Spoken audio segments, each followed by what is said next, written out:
I woke up to the smell of strong coffee, just like she always made. Warm rays of spring sunshine slipped across the walls of our San Diego apartment, drawing lace-patterned shadows on the floor. I could hear her laughter coming from the kitchen, and I smiled, picturing Emily in her favorite pajamas, busy making my breakfast. Everything was exactly as it always was. 2 Starbucks cups on the table, the toaster filling the air with the scent of freshly baked bread, and scrambled eggs sizzling on the stove. What I didn't know was that just a minute earlier she'd received a message from Michael, and it wasn't about a friendly catch-up. I snuck up behind her, wrapped my arms around her waist, and pressed a kiss to the back of her neck. "Morning, beautiful," I whispered, feeling her body tense for a split second. I told myself she was just cold, and she pressed closer. "Good morning, David," she replied, her voice a shade quieter than usual. Her gaze held mine for a second longer than it used to. I peeled off the apron she'd put on for me and noticed her cheeks were flushed, too bright, even in the morning light. 30 minutes later, I drove off to the office after kissing her goodbye.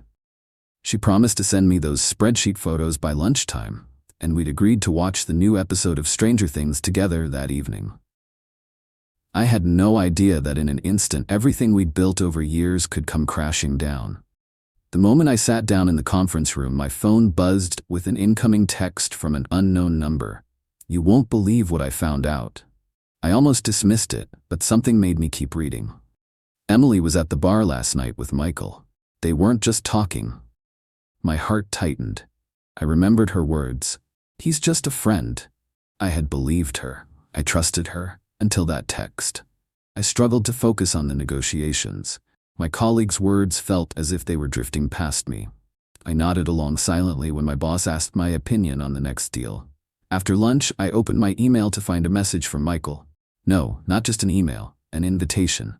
"Dave, let's grab coffee. I need to talk to you." Blunt and unapologetic. I froze for a moment, then clenched my fists. Exactly what I least expected to see. The rest of my day passed in a fog. I tried to come up with excuses. Maybe it's a work emergency, but Michael's text and that email burned in my mind. I called Emily several times. All I got was her calm voice promising to call me back. I texted a casual, "Hey, how's it going?" She replied immediately, "Busy. Work's crazy. Hope you're doing well." But I felt that invisible string pulling tighter between us, making each breath harder. The next evening, I came home to a living room cloaked in half light. Instead of the usual sounds of our show and her laughter, I heard footsteps, and the bedroom door was ajar. I peeked in and froze. Emily sat on the bed, a notebook in one hand and her phone in the other. "David, we need to talk," her voice trembled. I walked in, heart pounding, forcing myself to seem calm. "What's wrong?" I asked. She shut her eyes and lowered her chin. "I ran into Michael last night. We talked about our exes, drank wine. I never meant for it to go this far." Her words sounded soft, but I could no longer tell truth from regret. I asked to see her phone. She handed it over, and a string of texts lit up the screen. Flirty emojis, suggestive comments, late-night calls. My head felt like it was about to split. "You promised me we were honest with each other," I said, my voice tight. Emily nodded, tears pooling in her eyes, but her explanation sounded hollow. "It meant nothing, David. It was just background chatter. I love you." I sat across from her, feeling a sharp ache settle in my chest, a mix of betrayal, fear of losing her, and a desperate need to understand why. We talked until midnight, each memory of our years together. Our first meeting at Jessica's party, our morning jogs along the beach, celebrating my first paycheck, flashing through my mind like a slideshow. Suddenly, it all felt like fiction. That night, I slept not a wink. Early the next morning, I went to the office, printed out every conversation. Mine, hers, Michael's. Searching for patterns. Frequent calls, late texts, pictures from their nights out. It was a puzzle of betrayal. When Emily woke up, she found me at our kitchen table surrounded by stacks of paper. "What is all this?" she whispered. I didn't answer.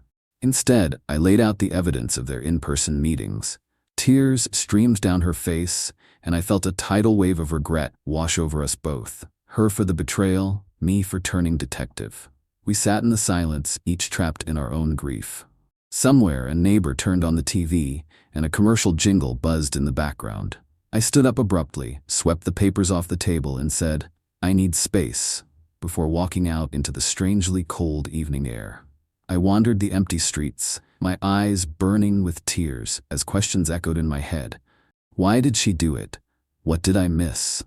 Memories replayed themselves. Her exhausted expression during my career-driven long hours, which I had brushed off as stress but now felt like signs, until I realized I faced a choice: fight for what I loved or walk away and start over. Standing on the sidewalk, I pulled out my phone again. Michael's latest text glowed on the screen. "You never answered my note last night. All good?" I knew I couldn't pretend this was innocent anymore. I dialed his number and felt a bitter taste in my mouth when the call connected. We met a couple hours later at the rundown coffee stand by the abandoned construction site, perfectly inconspicuous. Michael twisted a plastic lid between his fingers, looking at me like I was a final exam. I sat down and cut straight to it. "Did you see her after the bar?" He sighed and met my gaze. "Yeah, we talked. A lot." There was no guilt in his voice, only relief at speaking candidly. "You called it a friendly meetup," I whispered. "At first we were," he said, "but later things got out of hand." My knuckles turned white as I gripped the edge of the table. We ended up at my place around 1 in the morning. I tried to stop, but I couldn't. I felt my blood pound in my ears. I stood and said, "Thanks for telling me," before turning away. Something inside me died in that moment. The part that had once trusted without question. Back home, I found Emily in the kitchen, holding 2 half-empty cups of cold coffee. She didn't look up. "We talked," I said quietly, pulling out a chair. I explained everything Michael had admitted. My voice cracked when I said the word cheating. Emily's eyes went wide with shock rather than sorrow. "How could you believe a stranger over me?" she whispered. "He's known me forever," she said. I checked the clock, 9:30 p.m. I never imagined how thin the line between truth and lies could be. I stood, breathing heavily, shoulders tight with tension. "I need time," I said. She reached for my hand and I flinched. It was painful, but I knew trust isn't rebuilt with words alone. That night I slept on the pull-out couch, my mind looping the same questions. Why me? What now? How do I move on? I wanted to text Michael, "You betrayed a friend," but I deleted his number instead. Then I tried to erase Emily's, not just from my phone, but from my heart, and found I couldn't. The next morning, I went to the little cafe down the block where Sarah, the barista, always greeted me by name. I ordered an Americano and sat by the window, letting the warm aroma calm my nerves. I opened my notebook and started writing. What am I feeling? Pouring thoughts onto the page for an hour until Sarah brought over my coffee and asked, "Do you come here when you need a break?" I nodded and she slid a chocolate-glazed donut across the table. "Just in case," she smiled. Her simple kindness bolstered me. Maybe not all was lost. Maybe even the harshest trials could lead to growth. But before I decided anything, I had to sort myself out, to figure out if I wanted to fight for this relationship or close the chapter forever. When I got home, I saw only a single cup on the table. Emily was gone. I called her, but her voicemail said she was unavailable. Tears came when I finally sat down in the living room chair. I remembered our happiest times. Her laughter during Stranger Things, our sunset walk along the pier, late-night talks about the future. They felt like fragments of someone else's life, and yet they were mine. For days I didn't go back to our apartment. I rented a room in a hostel to escape my own memories. Mornings were for the gym, then work, then a dinner at the same restaurant where Maria, the waitress, always called me young man, with genuine warmth. I reminded myself no one there carried my burdens. On day 4, I got a message from Emily. "Can we meet?" I saw the remorse in her words. The streetlights outside glowed amber as I texted back, "Let's meet in an hour at the park on 7th and Baker," and turned off my phone. I pulled up in my car to find her waiting on the bench, pale and red-eyed. She trembled as she spoke. I wanted to explain. I listened, heart heavy with mixed pity and hurt. "Why didn't you come earlier?" I asked. She looked down. "I was afraid you'd never come back." We sat in silence. I wondered if truth or fear was more important. "I fell apart," I finally said. "I'm not who I was. I don't know if I can ever be with someone who betrayed me." "I'll prove it to you," she whispered. "I'll start over." I looked at the tree above us, its leaves trembling in the breeze like fragile promises. Gathering my courage, I said, "I don't know if we can survive this, but at least be honest with yourself. Are you ready to fight? She raised her head, nodded, lips quivering but eyes alight with resolve. I stood, held out my hand, and she took it. We left the park together, walking under the scent of blooming lilacs. That night I realized that sometimes betrayal isn't the end but the start of something new, if you let it lead you to change. Holding her hand, I felt the weight of bitterness and hope merge in my chest. The night air smelled fresh, but still carried traces of the past. Michael's smoke, her perfume, my hidden doubts. We walked beneath streetlights, the echoes of our old plans trailing behind us. Are you really ready to begin again? She asked, her shoulders shaking. I don't know, I admitted, unable to meet her eyes. I saw regret and fear there, the fear I would walk away forever. We turned toward our building but stopped beneath the flickering porch light. My hand rested on her shoulder, our first touch since the betrayal, and I felt her stillness. Look, I said, pointing to the faint glow of the ocean meeting the city lights. We can turn back, but only if we're honest. No more excuses. Her eyes shimmered in the dim glow. I knew time was short. Our doubts were like oil slicks ready to drag us under. Tell me the truth, I said firmly. No more hiding. She nodded, and we climbed the stairs to our apartment. Inside, only the laptop's soft glow lit the kitchen table, strewn with concert tickets and movie stubs, scattered pieces of our life together. I was afraid, she began, voice steady but quiet. Afraid you'd never believe me, and our story would end before it really began. Michael was there when I felt everything falling apart, and I didn't know how to refuse him. Her confession cut through me, not with rage but with sorrow, for both of us. Yet pity replaced anger.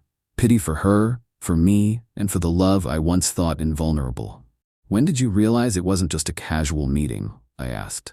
When you sent that suspicious text, she whispered. I knew I was hurting you, and myself. I tried to stop, but when he asked me to come in, I couldn't. I held out my hand. Let's make some tea. She let me guide her to the stove. Under the soft kitchen light, I noticed coffee stains on the counter, breadcrumbs in the toaster. The old kettle seemed as worn as our doubts. While the water boiled, I fetched 2 porcelain cups we'd chosen together years ago. We sat, and the silence felt like a wall. I watched the tea steep, its bubbles rising like fragile hopes. Somehow it was comforting to know we were both still here. I don't want to hide anything ever again, she said, cradling her cup. I'll go to therapy, alone or together. I need to understand why I looked elsewhere when everything was fine. I stared at my own hands wrapped around the warm mug. In her eyes I saw sincerity, and my last shard of trust ready to be tested. Okay. I exhaled. I'll go too. Those words were simple, but inside I felt something new, thin as spring ice, ready to crack but holding, just barely. We moved to the couch, soft jazz filling the space. I placed my hand on her knee, and she didn't pull away. Our silent pact to step into the unknown. That night we talked until dawn. Our fears, vulnerabilities, those tiny scars that had grown unseen over the years. We sketched out how to be better, for each other and for ourselves. And by sunrise, I promised to bake bread the next morning. True to my word, I rose early and kneaded dough before she woke. The oven's warmth and buttery aroma reminded me life went on, and that we decide what stays in the past and what we carry forward. In the morning light, we slid our toasts into the oven together. Time seemed to slow, and I felt trust weaving back between us, piece by piece, like fresh brushstrokes on a blank canvas. I knew hard conversations and tough decisions lay ahead, but that evening in the park was my turning point. Betrayal wasn't the end, but a gateway to a more honest path. Even if the road is rocky, the key is walking it together, hand in hand. The rest of the world may crumble, but as long as we don't let go, we can weather any storm. Over the next few weeks, life settled into a new rhythm. Emily and I kept our evening ritual, tea on the couch, 10 minutes of silence just to breathe and reconnect. Some nights we talked about trivial things, what we'd seen on our walks, articles we'd read. Others we peeled back our feelings, naming small fears before they could grow. I noticed that when I caught her eye mid-sentence, she no longer flinched, and I, in turn, found my walls softening. One Tuesday morning, I got called into a leadership meeting at work. They wanted to promote me to project manager on the West Coast rollout, an opportunity I dreamed of, but one that would require me to be on the road 3 weeks out of every month. My stomach twisted as I listened. Here was success knocking again, but at what cost? I remembered how my career had once driven my marriage into a corner. That evening, I laid out the offer on the kitchen table between us. Emily stirred her tea, eyes down. "It's a big deal," I said. She looked up, lips tight. "I know," she whispered. I added quietly, "but I don't want to lose us over it." She reached for my hand and said, "We'll figure it out, like before." We drafted a plan. I'd take the promotion, but we'd set firm boundaries. 2 weeks at home for every 3 away. We'd book a standing flight back midpoint, and Emily would meet me in whichever city I was in for a weekend. We called it our travel pact. Signing it felt almost ceremonious, like a contract not only with each other, but with our future. My first week on the road was bumpy. Jet lag, back-to-back meetings, unfamiliar hotel rooms. It all came rushing back, along with the lingering fear that I might be trading my renewed trust for career momentum. But every Friday evening, my phone would light up with her check-in voice note. "Hey, I made your favorite soup," imagining you slurping it down, and each time I remembered why I chose this life with her. 6 months later, on one of my rare evenings home, I came back to find a small box on the coffee table with an index card. "I believe in us, E." Inside was a simple silver T. My heart pounded as I realized she'd rented a little studio space next door for her art, something she'd dreamed of but never pursued. I looked up to find her standing by the doorway, paint-splattered overalls on, eyes shining. "It's our second home, so we always have space to create," she said. I hugged her tight, words failing me.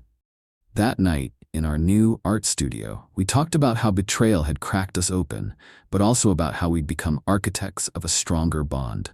We sketched plans for a small gallery exhibit. Her paintings, my photographs of the journey we'd shared. The exhibit opened on a warm spring evening. Friends and family streamed in, sipping wine under strings of fairy lights. Emily's canvases, vivid abstracts of ocean waves colliding, hung beside my black and white prints of empty coffee cups, torn pages, and 2 hands clasped together. As people moved between our work, I saw tears in Emily's eyes. She leaned into me and whispered, "Thank you for giving me a second chance." I took her hand, feeling the cool metal of her studio key against my palm. "Thank you for trusting me with it," I said. Looking back, I realized that our story never really had an ending. Just a series of hard-won renewals. There were more late-night talks, more therapy check-ins, and more moments when either of us could have walked away. But each time we chose to stay, choosing honesty over secrecy, vulnerability over defense, we built a resilience neither of us knew we had. And so we go on. With that silver key tucked in my pocket, with that mug still stained from tea, and with the soft knowledge that love, once broken, can be pieced back together, stronger at the seams than it ever was whole.